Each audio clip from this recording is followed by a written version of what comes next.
Moving to Work program and apply to the U.S. Department of Housing and Urban Development for approval if applications are available and the Housing Authority is eligible.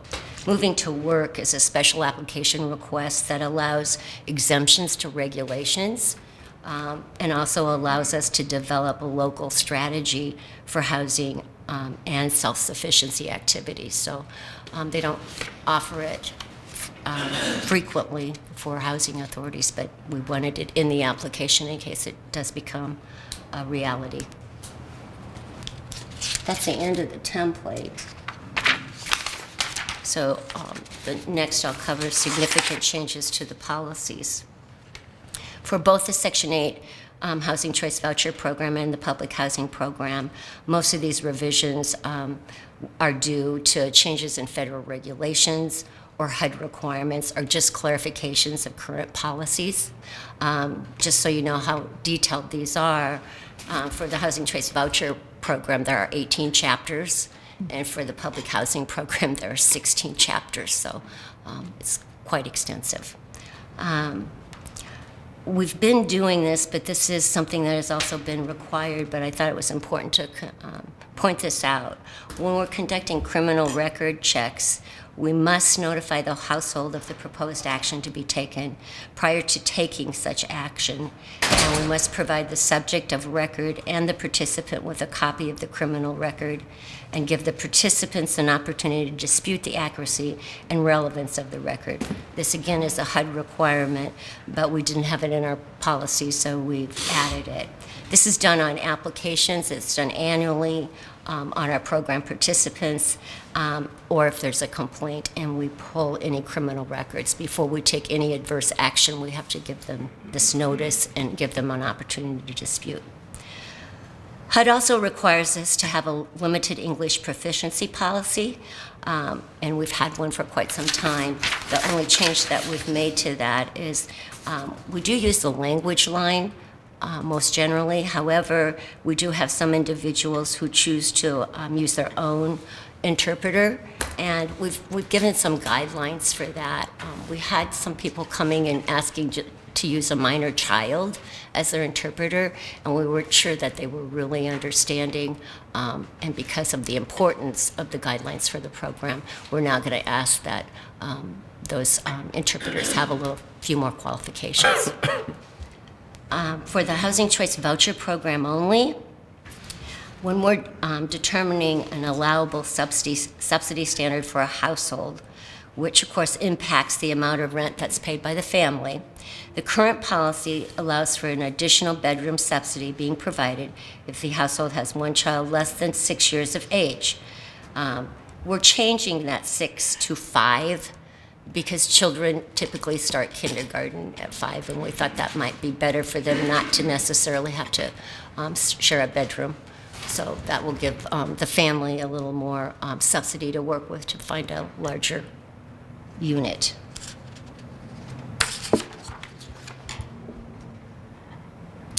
For the Section 8 program also, some of these are in an effort to streamline our program. So what we're recommending is under an interim recertification for participants, increasing the amount of the monthly income that would require a recertification to be conducted from $500 to $1,000. What we find is that we spend a lot of staff time, and maybe it's only going to make $1 difference in their rent. So if their income increases, was previously, if it was more than $500 a month, they had to report it, and we increased their rents. We're going to bump that up to $1,000 a month. I think that will be beneficial for staff and for our clients. We're adding under relocations for the Section 8 program that we're going to prohibit elective moves by the participants to once during a 12-month period. Typically, they do sign a 1-year lease. However, we found that sometimes the owner will say, that's okay, I'm going to let you move even though your 1-year lease is not up. What we're asking is that we would only allow the family, if it's an elective move, if it's a medical reason or something else, we would waive this. But just somebody who's saying, I don't want to live here anymore, I made a bad choice, we're going to ask that they only relocate once a year instead of sometimes more frequently. We're going to add under the Housing Choice Voucher Program extensions that we may approve for a participant porting from another housing authority if the extension is necessary as a result of a delay by the other housing authority. We have vouchers that are porting in from other housing authorities throughout the nation, and sometimes by the time they get here, we use the voucher from the other housing authority. They only have a limited amount of time to find a unit, and we don't have we would like to be able to extend that for them because we're going to absorb them into our system and give them some additional time to find a unit instead of kind of having them get here and saying, oh, you got 2 weeks to find something. Before denying admission to the program, we added the following to be considered. We need to consider any mitigating circumstances related to the disability of the family member, and 2, the effects the denial would have on other family members who were not involved in the activity, because we run criminal history checks on all adult members of the household.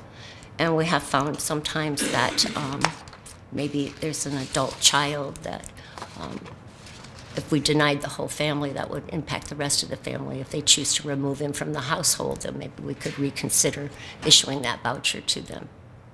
So you do run a criminal background check for every adult in the household?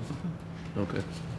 And can you expand upon that? If you find that an adult child has a criminal background, how would you ensure that they're not in the house? That would be us working very closely with the property owner, because none of the information would be on our documents that they were part of the household. And then the lease agreement, we get a copy of that from the property owner, would be double checking that to be sure that they weren't listed as a household member. It's about the best that we can do. Okay. We also, Christine, have them sign an agreement that says, I understand this person should not be part of my household. And if they are found, that would be grounds for eviction? That could be grounds for termination of their assistance. For the public housing program, we're going to add that if an applicant does not respond or rejects a unit offer, their name will be removed from the waiting list. Right now, in public housing, we can offer a unit to somebody and they go back to the bottom of the waiting list. In some cases, we're right back to their name quite quickly, and it's kind of a waste of their time and our time. Our public housing applications are open at all times, so they could reject the unit and come back in the next day and reapply if they change their mind. Under transfers for the public housing participants, we added that if it's a required transfer by us, that the family would be subject to a grievance hearing, which would mean if they disagree with it, they would have the right to go to a hearing. The other thing that we've added for the policy for public housing is prior to lease terminations for criminal activity, drug activity, or alcohol abuse, expanded the language under relevant circumstances to be considered to include, 1, the effect that the termination may have on the remaining family members not involved, allowing family members to continue to reside in the unit. That's what I was just talking about with Section 8. The same thing would apply to public housing. And the likelihood of the reoccurrence of the lease violation. These, again, are HUD requirements for us to consider these things before we take that final action. Questions? Anybody have anything? Jackie, I have a quick one. Back under your agency plan HUD template, towards the end of that, there was a piece that said additional Section 8 project-based vouchers may be offered through an RFP process. Is HUD giving you an option to get more vouchers? Oh, wouldn't that be nice? No. That's what I thought. This is all coming out of the same pot of money that we have for the voucher program. So you're just going to divide it up and everybody gets a little less, or what are we talking about? What this would be is exactly what we did with the shelter and the Y, when we delegated some of those vouchers as project-based vouchers tied to those units, and we put it out for an RFP, we're required to do that because it's competitive. And we could designate 20 units, we could designate 50 units for that process. So it's not new money, it's coming from that same pot of money. So if there's no new money, how do you issue additional vouchers? We would do it based on turnover, program turnover, because we do have people who are leaving our program, and so that opens up a slot for somebody else, and we could manage that. Okay, but everybody's going to maintain the same amount as before. You're not dividing it up in such a way that you have now for $1 million, dividing it up 100 ways, where before you were doing it with 80, for instance. If I could, we'd likely have the same number of total vouchers, but instead of the pool that the individuals would use as they turn over, we might take some of them out of the pool and put it into one address, one project-specific project, if that makes sense. Well, it makes sense. It just doesn't sound really like additional vouchers. It's not. It's not. Yeah. It's not at all. Just a different way of. It's just a different way of spending the dollars that were already allocated. And instead of pulling people off of the waiting list, this was an opportunity for us to work with the shelter and the homeless population and the Y. Okay. No, I get it. Or if we found that there was an issue with finding enough inventory out there, we might go out and say we're going to designate a project so an entire property might be only for Section 8 users, something of that nature. But at this point, we're not there. So, but it's something you want to have that flexibility throughout the year. I understand. I just think it's a little misleading when you say it's additional vouchers. It's really not, right? Oh, it would. I'm sorry. I just meant we were going to go from the 50 that we have allocated to maybe 70. So I apologize that. No, I that's- just want to understand make what you're sure I saying understood. too. Yep. Because I didn't think that HUD was We can keep our fingers granting us crossed. a whole bunch more. Okay. Anybody else? Mayor, question, and this will be for the city manager. Do we have an update on Section 8 and where we're at with the surrounding communities based upon the budgets? And Not a huge update. That will come soon because we have a draft agreement that has not gone out to all the communities yet. Okay. Just testing the waters with a couple of them. So probably another 4 or 5 weeks, I would anticipate having an update for Okay. you.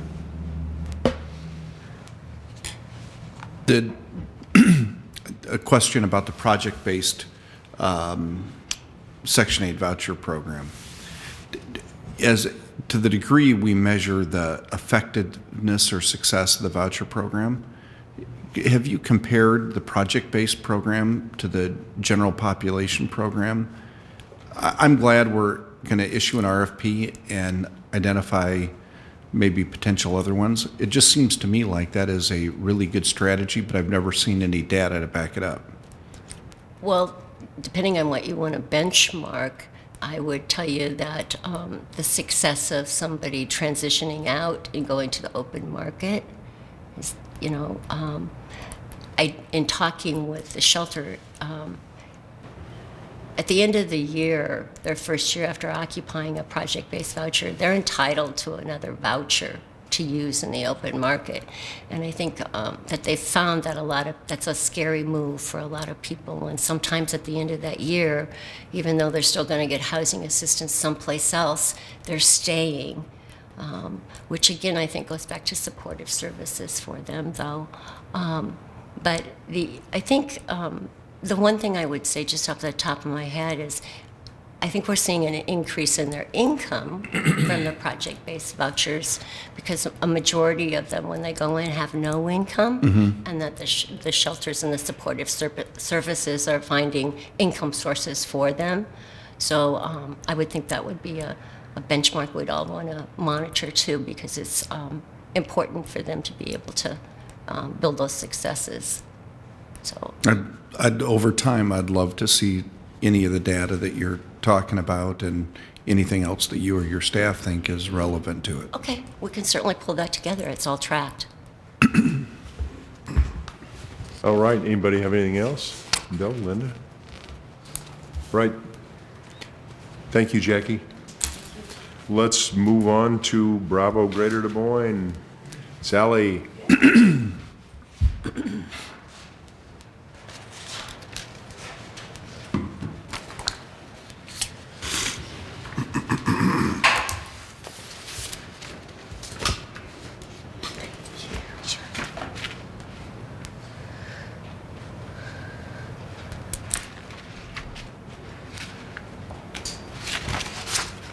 All right. I can see it. Can you see it? Oh, there you go.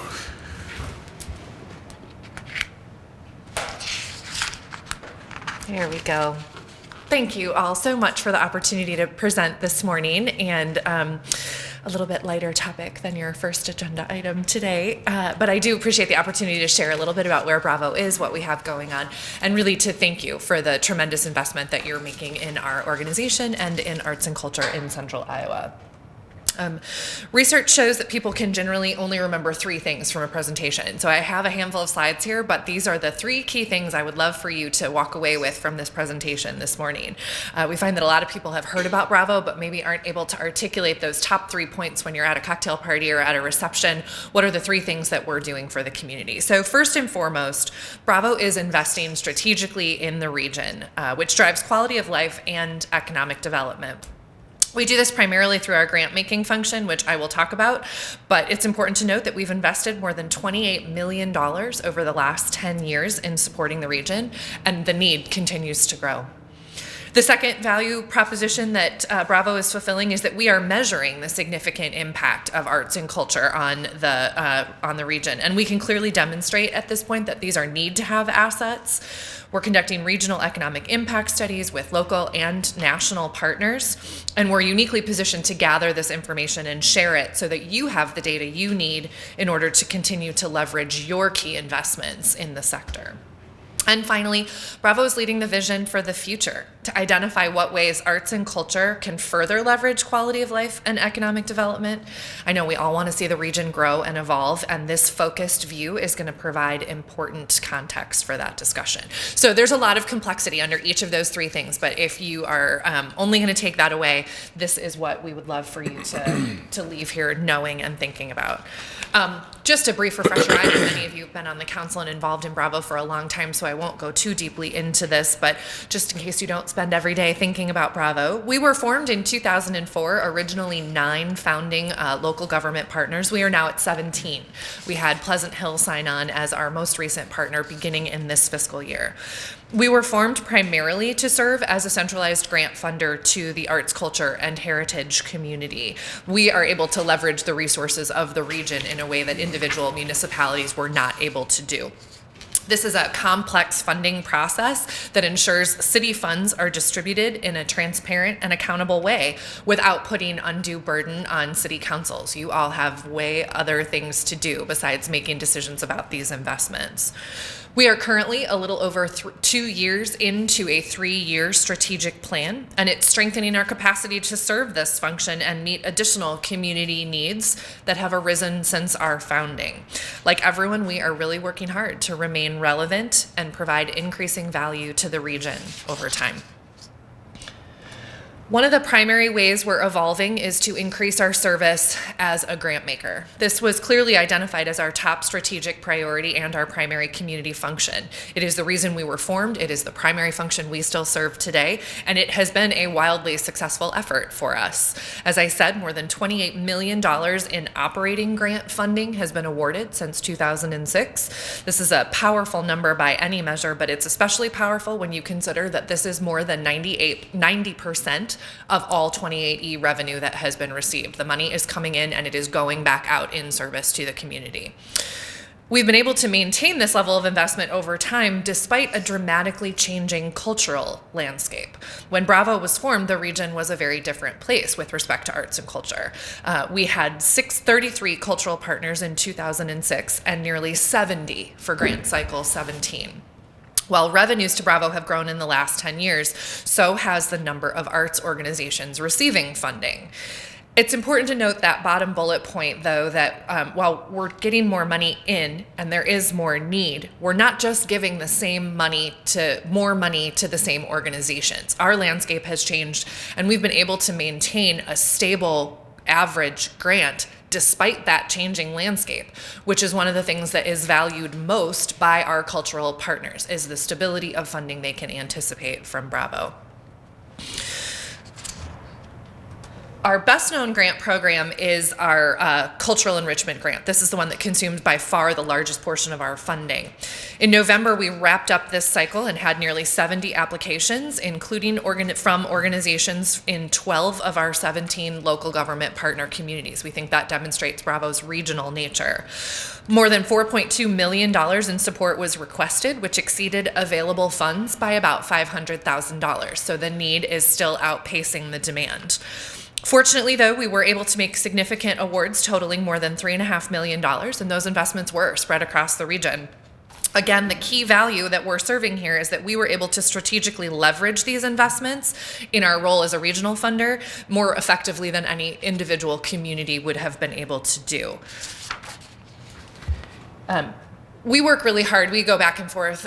Christine Hensley serves as the president of the Bravo board, and we go back and forth regularly about how to put the regional message forward while also recognizing local impact and wanting to make sure that each individual community understands the role that they are playing and the impact Bravo is having in their community. So although Bravo works very hard to focus on the regional impact, I did want to provide a couple of additional data points specific to the city of Des Moines. From a strictly financial perspective, there are some very strong numbers for the city of Des Moines. 98% of applicants, and these are organizations that are headquartered in the city of Des Moines, 98% of applicants from the city of Des Moines received funding. 83% of the total funding available went to organizations headquartered in the city of Des Moines. And requests from organizations in the city of Des Moines alone, so just the amount that was requested, exceeded the total dollar amount that was available for the region. So there is a lot of need in the city of Des Moines, and clearly outpacing available revenues. The one that I think is the strongest is that Des Moines received a 2-to-1 return on investment based on your FY17 projection. So you anticipated $1.45 million coming into Bravo from the city. You received nearly $3 million in Grant Cycle 17 awards just from the cultural enrichment cycle. Now, obviously, we don't have the final numbers. I know the projections typically are lower than actuals, but still, it's a pretty good return on investment for the dollars coming into Bravo, going back out to the city of Des Moines. From a participation perspective, too, we're also trying to better report on the impact of the dollars and how it affects the citizens and residents of the city of Des Moines. I will admit that we have some limitations here because our data is only as good as the data we can get from the organizations we support, not all of whom collect zip code data in a consistent way. But of the data that we have and that we feel good about sharing and reporting, 35% of the total paid attendees to Bravo-funded organizations were from the city of Des Moines. 36% of total donors to these organizations are from the city of Des Moines, and 46% of total Metro students served were from the city of Des Moines.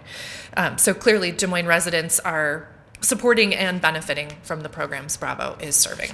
Is the 36% of total donors the percentage of? It's number of donors. Number of donors, not dollars. Do you have access to the number of dollars? I can see what we have access to, and if I don't have it at my fingertips, it's something we could get you. Okay, thank you.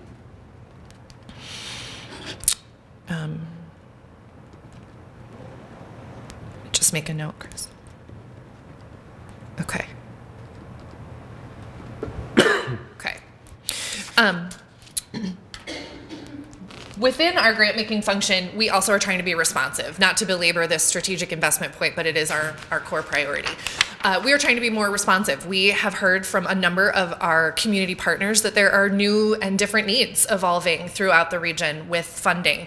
And based on feedback that there was not enough opportunity for great arts programming to be funded at the local level, and that it was difficult for some of our communities to compete with the organizations for the funds they were investing in Bravo, we actually added a new grant program this year. This is the first time since 2011 that Bravo has added a new investment opportunity, and we added the local arts program grant so that we have more opportunities to get dollars back to individual communities that are presenting great programs. We actually received 24 applications for this program out of this pilot program. We funded 18 of them, and the vast majority of them were supporting programs and organizations that were new to Bravo, so clearly meeting a need there.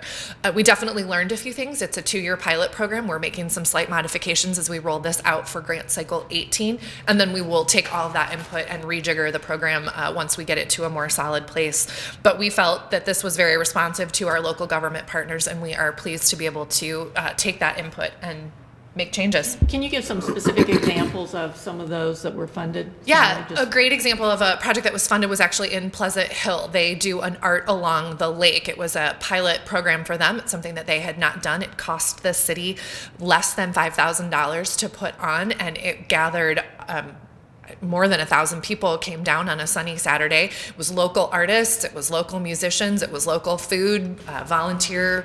The Knights of Columbus were there and the Kiwanis were there, and it was a great opportunity for the community to get together in Pleasant Hill to celebrate the arts in Pleasant Hill. It was something previously we would not have been able to fund before. We also funded some other arts programs that were being put on by non-arts organizations. So for example, Big Brothers Big Sisters has some arts programming that they're putting forward that is complementary, serving a different audience than maybe some of our arts organizations are doing, meeting an important need, but previously would have been outside the scope of Bravo's funding. Finally, again, this is our last grant slide, last strategic investment slide. I really want to hammer home that this is our core function. We do have a capital campaign and project grant. I bring this up only because the cycle just closed, and when I talk about the gap between need and available funds, our 28E agreements currently cap this program at $450,000. The cycle just closed last Wednesday, and we had $1.3 million worth of requests for this single program. So there is a lot of capital happening out there, a lot of great capital projects happening out there, and we are delighted with the investments we're able to make, but the landscape is changing, and we need to be able to respond. So we have a capital campaign cycle as well. Moving into this second value proposition, in addition to grant making, Bravo also is measuring and reporting on the economic impact of arts in the region. This is data from 2015. You all saw this last year. We have not refreshed it. We typically do it every other year. We do our local economic impact study. But you can see from the organizations, Bravo's supporting $120.9 million worth of economic impact in 1 year, more than 2,000 jobs, and annual participants of more than 3 million. We like that $3.7 million attendees number because of those, nearly 765,000 were non-regional visitors who stayed in the hotels, eat in the restaurants, generate hotel motel tax revenue and economic activity in all of our local partner government jurisdictions. We like that because that feeds the cycle, and we love to have that number and share that with you. The point for this slide to take away is that arts and culture are a significant economic driver for the region, and certainly something that we need to cultivate and nurture as we move on. Bravo is participating in a national study this year. We anticipate getting results back within the next couple of months. We are partnering with Americans for the Arts that is conducting Arts and Economic Prosperity 5 study. This is the 5th time they will have done this study over the past 20 years, and it will measure the impact of arts spending on local jobs, income paid to local residents, and revenue generated to local and state governments. Central Iowa is one of nearly 300 study partners participating in this, so we will have some interesting benchmark data for our region. And like I said, we look forward to sharing that. June or July, we'll get it when they are done with the study. Like I said, currently anticipated in June. Finally, the third way that Bravo is uniquely adding value to the region is by using all of the information and connections we have to convene a community dialogue right now about the cultural vision for the future. This project is a full-scale regional cultural assessment, and the purpose is to identify the most impactful ways we can leverage arts and culture to drive quality of life and economic development. The cultural assessment will provide a cohesive review of all of the existing planning work and bring it together in a single set of focus areas for the region. Some of the desired outcomes are to clearly articulate an arts and culture vision for the region's future and map some ways we can get there, help guide resource deployment to meet cultural and arts objectives, ensure support efforts are coordinated internally within Bravo and also externally with other partners, and also increase engagement in arts and cultural activities. Bravo is funding the project, but it is being led by an independent steering committee, and we look forward to having those results again to share in June or July of 2017. It's a lot to share at 7:30 in the morning, so again, just going back to those 3 key value propositions, Bravo is investing strategically in the region. We are very proud of our ability to do that as a grant maker. We are doing things that individual communities would not be equipped to leverage. Second, the research and promotion of the economic impact of the arts demonstrate this is not a nice to have sector, but a need to have sector for our region, particularly as we grow and change. And finally, we're working to be a strong partner in how we can collectively leverage arts and culture for the future, make sure that we're leading as a strong partner for quality of life and economic development. Any questions? Right, anybody have any questions? I'd just like to make a couple comments. Go ahead. No, I don't. You know, we as a city have a special arrangement with the zoo and the botanical gardens so that they automatically get a dedicated amount. And as you can see, the amount is increasing based upon, got more hotels, motels, and dollars are increasing. We have specific criteria that I think it's a botanical garden would probably meet and qualify for additional dollars. The zoo probably isn't quite there yet based upon the criteria that we use, it being a certain percentage of the budget. And I just want to make us aware of this, Scott, and I'm saying this for your benefit, because I can give you some examples of entities that have more than doubled their level of support from Bravo. Well-deserved, I'm not saying it's not, but you've got the zoo and the botanical gardens that are still at the same level. When hotel, motel dollar, and at the time, it seemed like that was a good strategy for the city to take. But I think there needs to be a point where we revisit that and look at, okay, how can we work to ensure that as hotel, motel dollars are going up, that these 2 entities have a way to participate in that and aren't locked in at that dollar amount. Now, having said that, I understand it's in the 28E agreement. We do not want to open up the 28E agreement and have to go back out to all cities. So I guess I'm looking to Scott and legal to look at this, to figure out if there are some options to look at. That was comment number 1. Comment number 2, I know the Des Moines Community Playhouse is coming in. They're going to Vision Iowa or Enhance Iowa, whatever it's called now. And they were specifically told that they need to have money from Des Moines, and it needs to be something other than Bravo. Been down this road, had this discussion. You know, the $450,000 that's in there for capital is to meet the requirements, the local match from cities. So I'd just like to have a revisit to make sure that we communicate that with the Vision Iowa Enhance people and have an understanding on that. Okay. Are there some other examples of the capital program and where those funds go?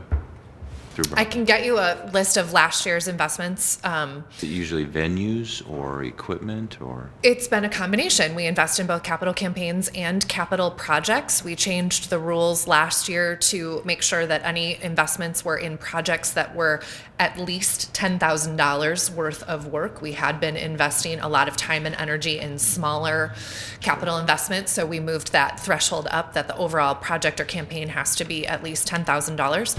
And Bravo only funds up to 30%, but some of the projects are $10, $11 million, so we're clearly not meeting that threshold with our investments. But Scott, I'll just email you a list of last year's awards. Thank you. And they can come back in, for example, the Playhouse you have to stay out a year, but you can come back in. Every other year. Every You're other only year. eligible every So if other you're doing year. it on a phase basis, like the Playhouse is, they're doing it on a phase basis. So they're in phase 2, and they're coming back in. And Social Club would be another example. Sally, great job. Thank you. Thank you. That's a lot of information in a short period of time. I would like the information about the percentage of donations. And I think on two different slides, you said 36% of the participants were from Des Moines. And then on a different slide, 3.7 million participants. I guess if you know it by event or activity, I would, you know, I assume you have it because you've tallied it somehow. Yeah.